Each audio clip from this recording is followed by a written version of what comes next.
All right, so here's another video at the request of Cal. I was talking about discount rates when it comes to Leo miners. And, well, that'll all become clear as I go through it. So basically, there are 3 different tokens you can buy regarding the Leo ecosystem. There's Leo itself, which is used to, you can use it just for trading, or you can stake it and then curate on leofinance.io and gain curation rewards.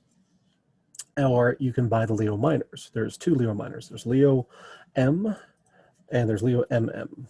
So Leo M is just a regular miner and Leo MM is a mega miner. So Leo MM is worth 4 Leo M's.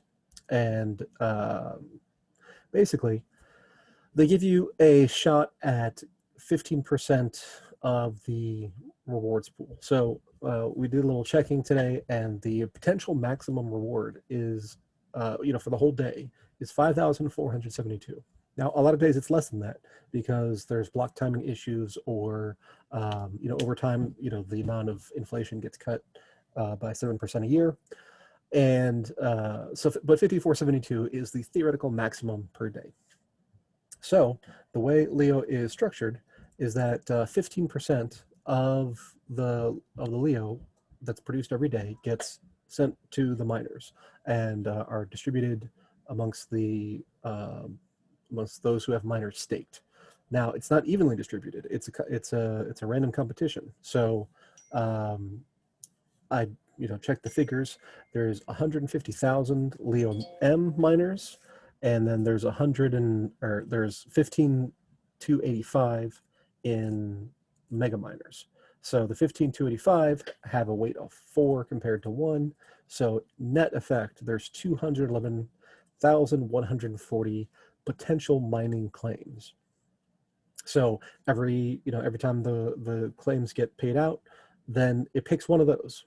So basically, you have a random chance of winning the mining reward. So obviously, the more miners you have, the greater the chance that you get paid. And if you actually look at my wallet, because I staked some the other day, you can see that here's mining reward, 1.06. And then if we, here's another 1.06. So you just see those come out, from time to time.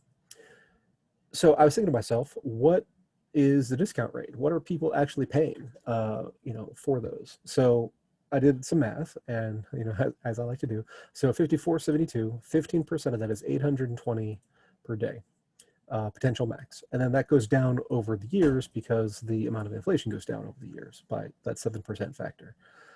So if you had one miner, and in the worst case, all the miners in existence were staked because they're not making any more of them, then you'd have the expected value would be 0.003887 Leo per day. Multiply that over a year, and you get 1.41 Leos per miner over a given year. And so I did the math over from now to year 6, which is a total of 7 years, and I took a look at the market values. So Leo M is going for 4.49, and this is in Hive terms, but it doesn't really matter because we're going to do a ratio. So 4.49 for Leo miners, and Leo is going for, came down a bit, 1.16. So the ratio of that is 3.87 to 1. Okay, so now there's a choice, right? You could buy one Leo, or you could buy one Leo and then stake it and curate it, or you could buy one miner for 4 times as much and stake it and earn rewards over time. So the question is, which is better? And it turns out at the moment, it's miners, because basically we're doing an internal rate of return. You have cash flow out, you buy the miner, and then you have cash flow in of your expected value of rewards. And again, this is a worst case scenario. This is assuming all of these miners are actually staked and producing, giving you the minimum possible odds of winning the competition. So over 7 years, which I figure is, infinite in crypto terms anyway, you just do the math, and this series of cash flows comes out to an internal rate of return of 25%. So basically, you buy a miner and stake it, and you earn a 25% internal rate of return. That's pretty good. So the alternative is you buy some Leo, you stake it, and you curate. And if you're a really good curator, you can make 20% APY, maybe 21%. So it's actually more cost effective at these prices to buy miners and then use them for rewards. So I was actually surprised to find that out, because up until this point, that was not the case. When the Leo M were 2 and Leo itself was like 0.12, then the numbers were heavily in favor of just buying Leo and then curating. But in fact, we can just simulate that here. So this is 0.12 and this is 2. Now that's a negative rate of return. So, that's just, that's craziness. But at the new prices, 1.16 and 4.49, we're at 25%. So, everything's price dependent.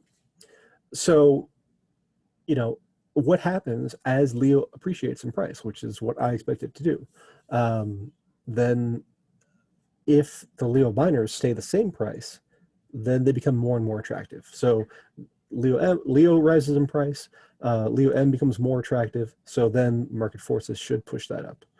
So let's say Leo, so this is in Hive, right? The Hive's 15 cents, 16 cents, something like that. So let's say Leo goes to 30 cents. Now it's worth 2 Hive. So now, if Leo M maintains the same level, then all of a sudden we're at a 54% internal rate of return, which is obviously way more effective. I was really surprised to find that the returns were that high. So I hope that that clears up. Some of the people have been giving me a little grief over the miners, because for a long time I said miners are not worth the money, but now there are no more of them. The sell wall is gone, and the price of Leo is rising now to the point where it makes sense to buy Leo miners. So market circumstances have changed, and I've changed my thinking on the subject. So anyway, I hope that helps. See you next time.